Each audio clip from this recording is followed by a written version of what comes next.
Okay, so I'm going to be showing you guys how to take a screenshot on a computer. I just know how to do it specifically for a Mac. But these are the keys that you're going to need. So you're going to want to click Shift, Command, and 4 all at the same time. So just for an example, let's search just a picture of a puppy. So let's say we want this image here.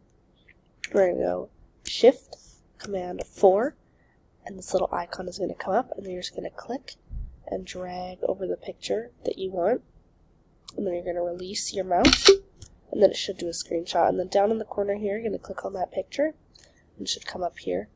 And then you're going to go to this export or send button, and I like to add it to my photos, but you can message and airdrop and do all these other options here as well. I like to add it to my photos, so I click that, and then it will go onto my photos onto my laptop. And yeah, that is how you take a screenshot specifically on a Mac computer.